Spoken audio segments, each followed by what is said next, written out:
नमस्कार, yoga with Sonam में आप सभी का स्वागत है। आज हम लेकर आए हैं अनुलोम विलोम और कपालभाति प्राणायाम। तो चलिए शुरू करते हैं। सबसे पहले मैं आपको बताती हूँ कि अनुलोम विलोम से क्या फायदा होता है। अनुलोम विलोम से क्या होता है, जो हमारे नाक की हड्डी होती है अगर बढ़ी हुई होती है तो वो अनुलोम विलोम करने से कुछ समय में ही, बिना किसी ऑपरेशन के, बिना किसी दवाई के, बिना किसी डॉक्टर के ही आप अपने आप से अनुलोम विलोम करने से ठीक कर सकते हैं। दूसरे, ये आपके जो बीपी की प्रॉब्लम होती है वो ठीक करता है।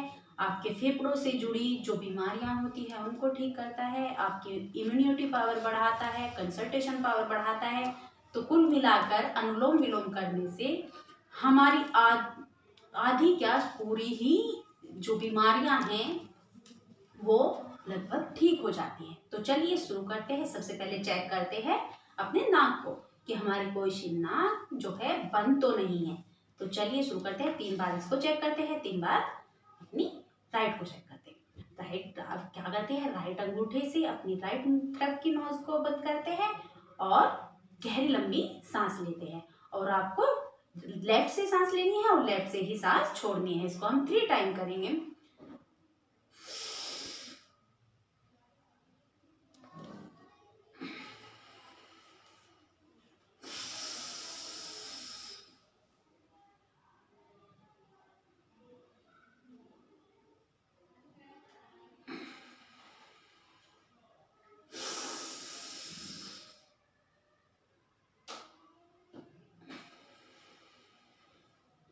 जितना टाइम हम सांस को लेने में लगाते हैं उससे ज़्यादा टाइम हमें सांस को छोड़ने में लगाना होता है। दूसरे, एक बात जरूर ध्यान रखनी चाहिए अनुलोम विलोम करते समय कि हमें अपनी कमर बिल्कुल सीधी रखनी चाहिए। अगर हम कमर को ऐसे रख कर बैठ जाते हैं, ढीला छोड़ देते हैं, तो हमारी कमर में हमेशा के लिए होने वाला कमर दर्द हो सकता है, जो कभी भी ठीक नहीं होता। इसलिए अनुलोम विलोम करते समय इस बात का जरूर ध्यान रखें कि अपनी कमर को एकदम सीधा रखें। आप अनुलोम करते हैं ऐसे बैठ सकते हैं, ठीक है, सीधे बैठ कर ऐसे करो। तो चलिए शुरू करते हैं। अब हम चेक क्या करते हैं कि हम अपने लेफ्ट की नोज को दबाएंगे, गहरी सांस लेंगे और फिर राइट से छोड़ेंगे, फिर लेफ्ट से, ऐसे ही 3 बार चेक करते हैं हम नोज को। तो चलिए उसके बाद हम अनुलोम विलोम की जो रेगुलर प्रक्रिया है वो शुरू करेंगे। हमने लेफ्ट से सांस को लिया है, अब हम राइट से सांस को धीरे से छोड़ेंगे।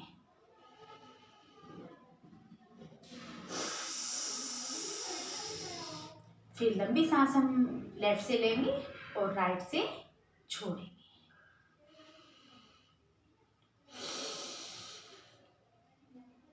ऐसे बिल्कुल नहीं करेंगे क्योंकि इस बीच में हम अपनी नाक को चेक कर रहे हैं।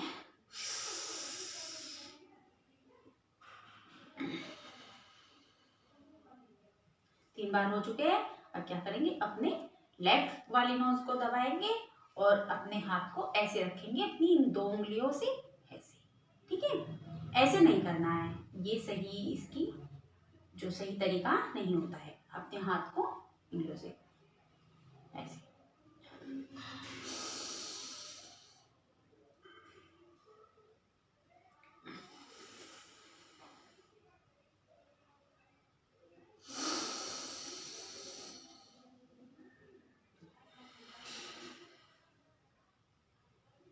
कुछ टाइम के लिए जो सांस है उसको रोक के रखते हैं।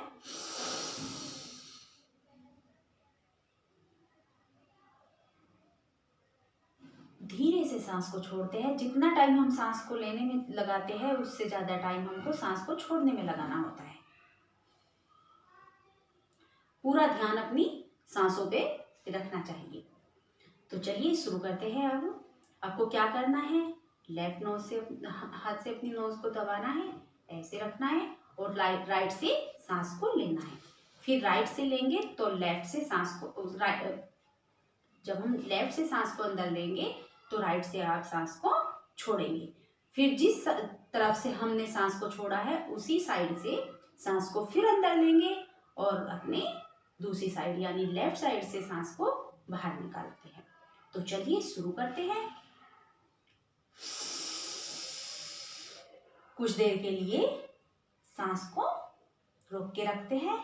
जितनी आप रोक सकते हो इतना रोकना है, जबरदस्ती कुछ नहीं करना है।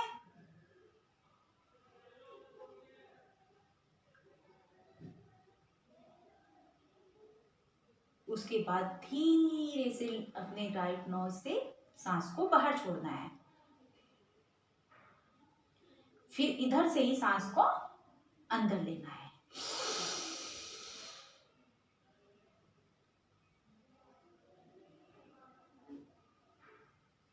सांस को रोक के रखना है। फिर लेफ्ट से सांस को बाहर निकालना है। फिर लेफ्ट से सांस को लेना है।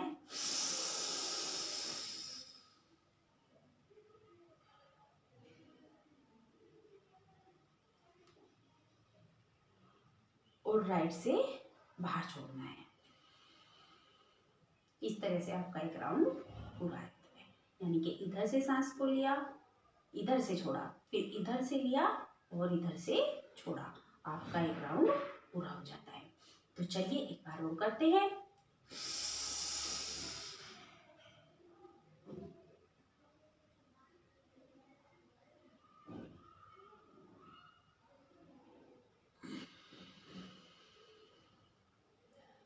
फिर अपने जो राइट से हमने सांस को बाहर छोड़ा है उसी से अंदर लेंगे गहरी सांस।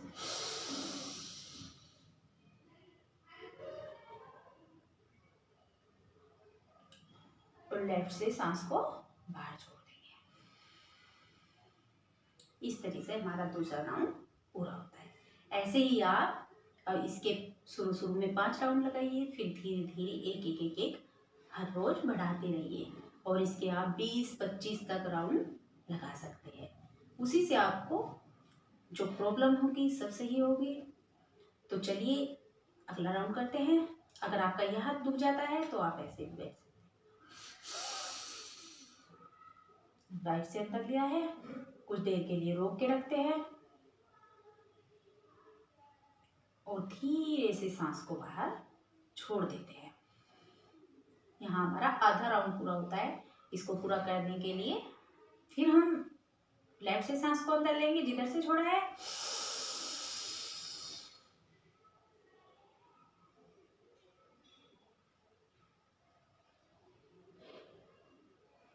और राइट से बाहर छोड़ेंगे। ऐसे हमारे 3 राउंड पूरे होते हैं। तो आप इसको रेगुलर कीजिए, आपको जो भी दिक्कत होगी जरूर सही हो जाएगी। और वैसे आप देखिए, आप बहुत ही तरोताजा अपने आप को महसूस करेंगे, बड़ा हल्का हल्का महसूस करेंगे। ध्यान रखें कि अनुलोम विलोम प्राणायाम करने से आप अगर इसको सुबह के टाइम में करते हैं तो बहुत ही लाभदायक होता है।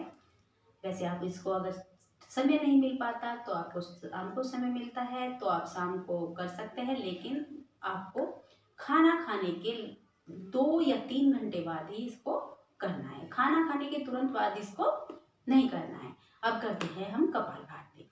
कपालभाति कैसे करनी है? हमें फोर्सफुली सांस को अंदर लेना है और फोर्सफुली सांस को बाहर छोड़ना होता है। ठीक है, उससे आपका जो टमी का फैट होता है वो बहुत जल्दी बर्न होता है। तो चलिए शुरू करते हैं कपालभाति। आप इसमें ऐसे बैठ जाइए योग मुद्रा में।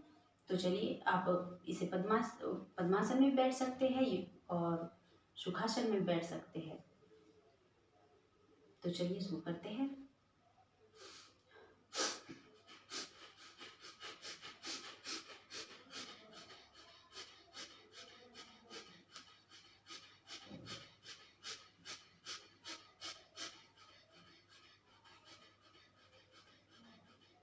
ध्यान रखें कि कमर बिल्कुल सीधा रखना है, आपको बीच में रुकना नहीं। अगर आप ऐसे बैठोगे, ढीले होके बैठोगे तो आपकी कमर में 100% दर्द हो जाएगा। इसलिए कमर को बिल्कुल सीधा रखना है। आप जरूरी नहीं कि आप ऐसे बैठो, आप सुखासन में बैठ सकते हैं, आराम से ऐसे बैठ जाइए। ठीक है ना? तो चलिए एक बार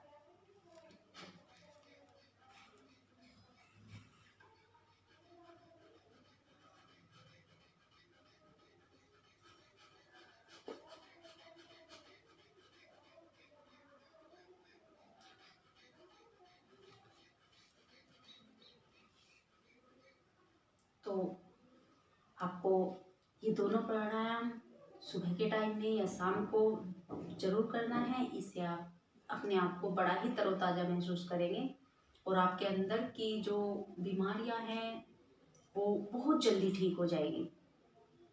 ठीक है। और ये जो डायबिटीज़ के मरीज होते हैं उनके लिए भी बहुत ज़्यादा लाभप्रद होती है। तो मिलते हैं नई वीडियो में। आपको ये वीडियो कैसी लगी कमेंट करके ज़रूर बताएं। और हाँ, वीडियो को लाइक शेयर और चैनल को सब्सक्राइब करना ना भूलें। मिलते हैं एक नई वीडियो में, तब तक के लिए बाय बाय, नमस्कार।